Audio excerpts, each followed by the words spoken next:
Hey there, Lumen Christi families. Happy Sunday afternoon. It's great to see you for our Sunday chats. I hope your child had an enjoyable second week of school. We enter our third week with a first full week of school, 5 days. Just remember this coming Friday is a half day.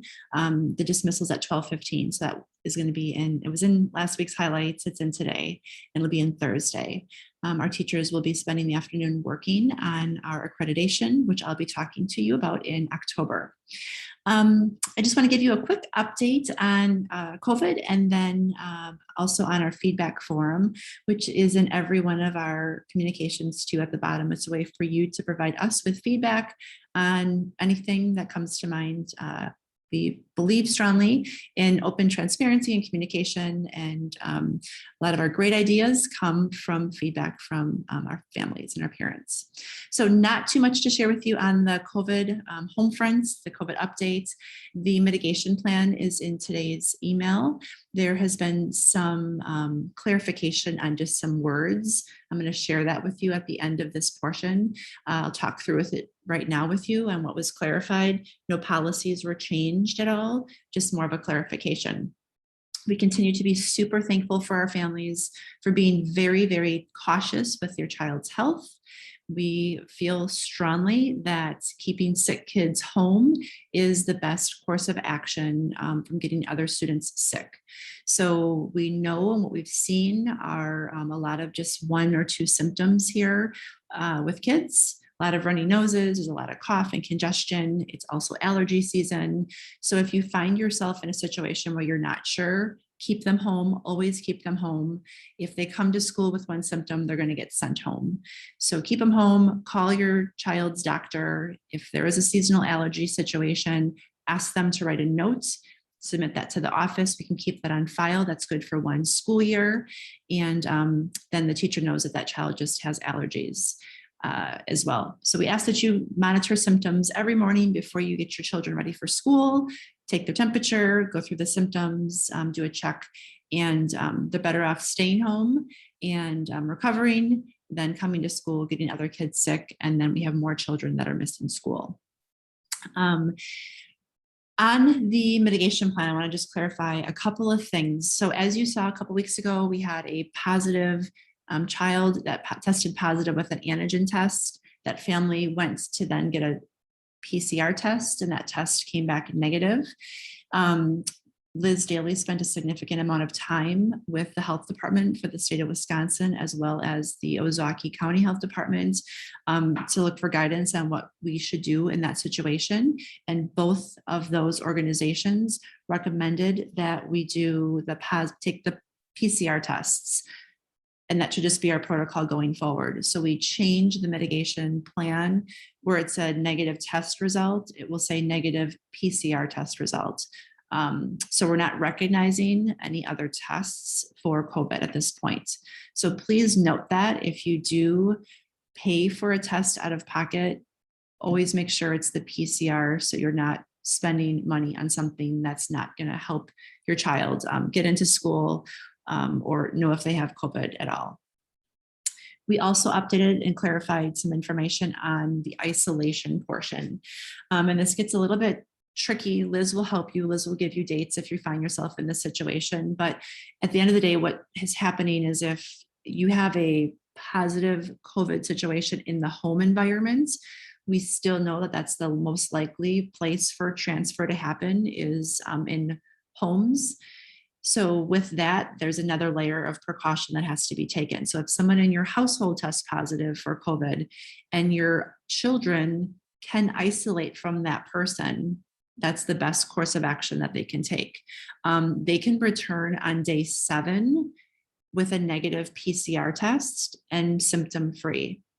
So if there is, let's say a parent is positive for COVID and the children are able to not have any contact with that parent, 7 days from when the last contact happened, they can return to school with a negative PCR and no symptoms.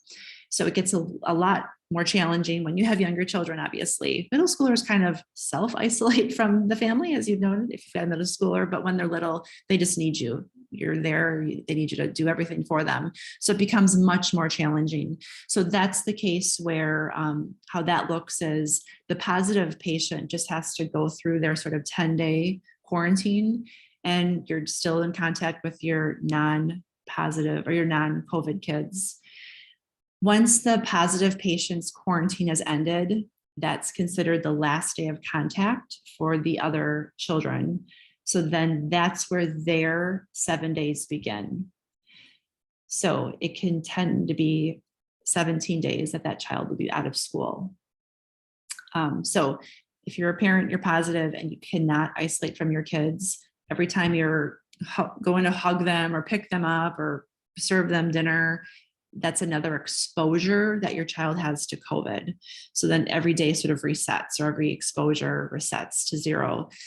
So you have to have them live out that 7 days. They can return, just like the previous example, after a negative PCR test. So you have to do your 10, and then they have to do their 7. This mitigation plan calls that out really, really clearly as well. So let me just show you where the changes were on the mitigation plan. Let me just share my screen with you real quickly. We're going to see a Zoom screen in a second. There we go. So on the mitigation plan, it's attached today. Nothing changed in the letter. Anything that did change, we highlighted in yellow. So we did add the CDC recommendation for universal masking. It didn't change our policy. And then we've updated everything to say PCR test. And then we clarified if you're able to isolate or not, the steps to take right there. And then on the symptoms, we had nausea, vomiting, and diarrhea sort of down here in this paragraph-ish section.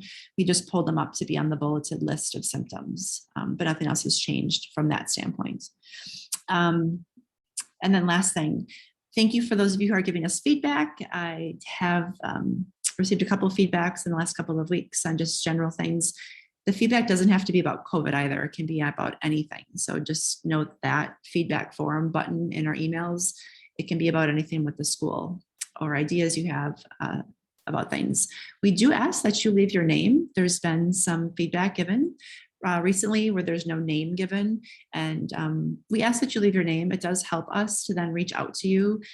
There's nothing worse than getting feedback in which you can sense someone's really upset about something or angry. And as a school, we want to talk that through with you. We don't want parents to be upset and angry. We don't agree on everything. That's not going to happen all the time, but the hope is that we can talk and at least hear each other out and move forward from there, versus having somebody leaving feedback that's just really angry and upsetting. So we ask that you please leave your name. Know that when you submit that, it is anonymous unless you actually type your name into that field where it asks for your name. We have no other way to know who leaves the feedback. So please do that. We're teaching our students here to advocate for themselves. When you don't agree with something, you be confident and comfortable saying that to somebody, having those conversations. And anonymous feedback doesn't really help move anybody forward. So please take that. Know you can always call us, email us. The feedback form is a nice sort of general way that does go to our school commission. Enjoy your day, enjoy the rest of your Sunday, and have a lovely third week of school.